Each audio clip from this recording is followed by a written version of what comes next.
tal, amigos? Muy buenos días. ¿Cómo les va? Como cada semana, su servidor Eduardo Casillas Ávila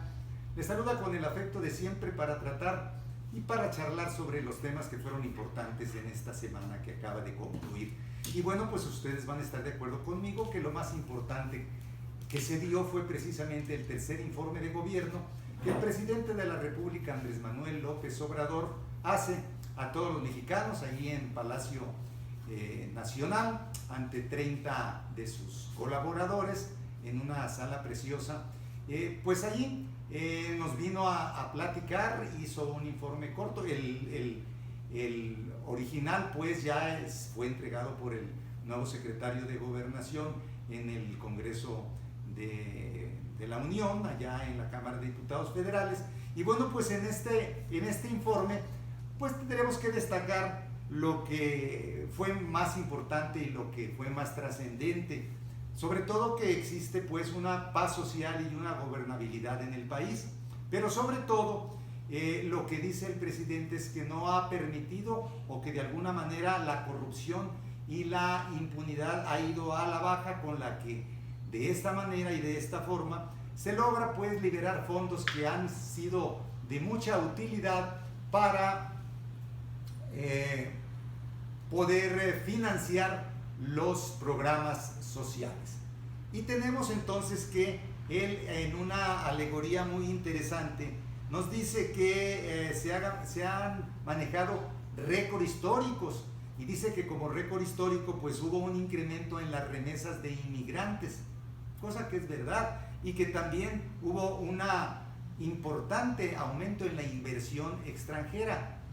Ha habido inversión extranjera, el peso no se ha devaluado, no ha habido incremento a la deuda, que es algo interesante también, y que también en la bolsa de valores pues ha habido un aumento en el índice de la bolsa de valores. Las reservas en el Banco de México también han crecido. Y cerrando pues con una frase que yo se la había escuchado, pues no igual a Julio César Chávez cuando narra, es comentarista de boxeo y dice: tengan para que se entretenga cuando le pegan un golpe, al contrario. Y él pues la aplica diciendo, refiriéndose a sus opositores, a los tecnócratas, a los conservadores, a los neoliberales, diciéndoles: tengan para que aprendan. De muy buen humor el señor presidente lo dice, y de seguro que no de muy buen humor han de estar quienes no están de acuerdo con él.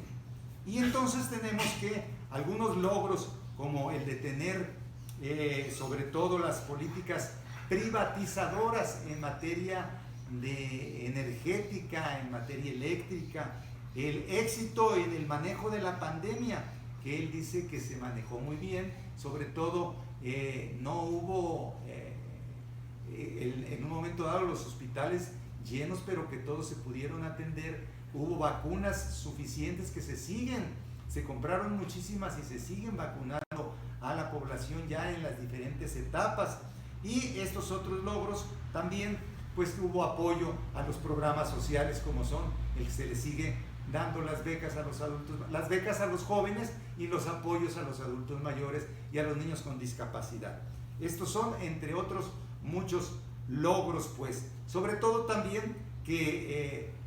ha habido una división de poderes, un respeto entre los poderes ejecutivo, legislativo, judicial, y sobre todo con la Fiscalía General de la República, pues que ya no recibe instrucciones del presidente para tal o cual asunto. Sin embargo, como era lógico de esperarse, existen opiniones, existen los opinadores, los comentaristas, los youtubers y los que no tenemos otra cosa que hacer sino que estar de una manera objetiva, algunos, otros no tanto, comentando lo que está sucediendo. Y así vemos cómo los periodistas, que en un 95% nos queda claro, como él lo ha dicho, solamente a otro presidente fue derrocado y cuestionado tremendamente, como fue Francisco I. Madero, él es de los más atacados y vilipendiados y criticados, pero pues que se admite porque existe la libertad de expresión. Y así vemos como a los Loret de Mola, como vemos a los Domingo Sarmientos, y como vemos también a los Ciros Gómez Leiva, a los Riva Palacio, a los López Dóriga, a los Gómez Leiva, a los Ciros, y en fin, a Merkel y a otros tantos y tantos en todos los periódicos que se encuentran pues en manos de estas gentes que no están de acuerdo con él. Bueno, pues hacen un ejercicio periodístico a veces no muy imparcial que digamos, pero ellos dicen y sostienen que no es verdad, que la pobreza no se ha venido a menos, que por el contrario se ha incrementado en 4 millones de pobres. Y nosotros vemos que esto es cuestionable, porque mientras que vemos que existen muchos ciudadanos de las clases medias y clases medias altas que están vaciando los lotes de autos, BMWs, Audis, Mercedes-Benz y las calles repletas de estos vehículos y de otros que no son tan caros, pero que también ahí están, y que entonces vemos que hay gente que tiene los recursos para ello, como vemos por el otro lado, gentes que se encuentran, ciudadanos mexicanos, niños que hacen malabares, personas, ciudadanos que están en las esquinas pidiéndonos el apoyo, haciendo 20,000 cosas para que se les apoye con una moneda para poder tener lo más elementable de su subsistencia. Es un país con unas desigualdades todavía muy grandes, y también vemos entonces que también en los servicios de salud, bueno, no todos cuentan con los servicios de salud, es cierto decirlo, pero ellos dicen que hay 15 millones de personas que no tienen el servicio de salud, cosa que yo, la verdad, no estoy de acuerdo, porque sí existe la atención en los hospitales para muchísimas gentes que no tienen recursos para ello, que se ha muerto muchísima gente en la pandemia, que ya va más de 500,000 de personas que han muerto como consecuencia de esto, y le achacan a que no ha sido una estrategia la adecuada y la correcta para poder defenderse de esta enfermedad. Lo atacan de que la honestidad no es tal como dice y que se acabó la corrupción, y le sacan pues de que a sus hijos, a un hermano, a una prima, pues han sido beneficiados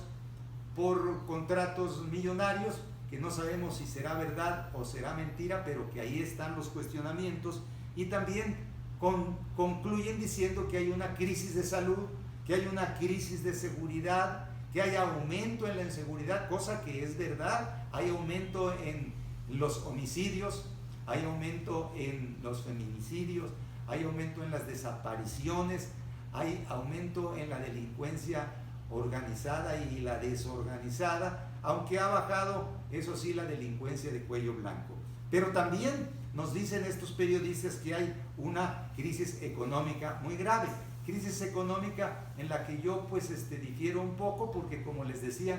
si bien es cierto que hay quienes no tienen nada o casi nada, hay quienes sí tienen la posibilidad de vivir no solamente bien, sino muy bien. Los grandes edificios de apartamentos a todo lujo, los centros comerciales como el Andares, como el Palacio de Hierro, como la Gran Plaza, atestados de ciudadanos que qué bueno, tienen los recursos para poder comprar lo que ellos quieran. Qué bien que existan gentes que tienen, y gentes que tienen poquito o que tienen menos, pues vemos también los tianguis populares que están completamente repletos todos los domingos y entre semana, con gentes que aún con escasos recursos les da para poder allegarse lo necesario para tener una vida más o menos buena, más o menos digna, con sus carencias, pero que allí están. Y entonces creo que la economía de alguna manera está funcionando. Entonces yo digo que estos periodistas, yo digo que quienes nos dedicamos o que somos aprendices de periodistas, como es mi caso, de comunicadores, déjenmela nada más como no un charlatán, sino un charlatista, este término, un comentarista, un platicador, opinamos, y lo debemos de hacer basados en valores éticos, siendo honestos, no hablar en términos de criticar ni ofensivos por criticar, sino con objetividad e imparcialidad, porque pues están los profesionales. ¿Para qué sirven los periodistas? O el periodismo sirve para informar, para tenernos al tanto de cómo están las cosas, bueno, hasta del estado del tiempo, muy importante, para comentar. Obviamente los comentaristas en deportivos que nos tienen muy contentos, los comentaristas en las notas sociales, ¿verdad? Que las clases pudientes ahí salen sus celebraciones y sus bodas. Los comentaristas de la nota roja para ver cómo está la situación de la delincuencia y la inseguridad, que son muy importantes. Los comentaristas políticos, que son los que vienen a cuestionar hoy, mañana y pasado las acciones gubernamentales, y que son pocos los que las aplauden y que son muchos los que descalifican. Pero bueno, es así como están las cosas, es así. En una democracia hay quienes opinan a favor y hay quienes opinamos en contra u opinamos a favor de y de quién y de qué acciones. Imparcialidad, objetividad, principios éticos y profesionalismo de quienes son profesionales más y de quien no lo somos, pues creo que debe de ser lo que debemos nosotros prevalecer en nuestros comentarios, en nuestras opiniones. Amigos, esta fue mi opinión, esta fue mi charla, este fue mi comentario de este sábado. Mi opinión muy personal, muy mía. Por supuesto, la de ustedes, muy respetable y muy respetada. Gracias, amigos, por su atención. Como siempre, la invitación para la próxima semana. Me acompañen en otra edición más de La Sabatina. Hasta la próxima y mucho éxito.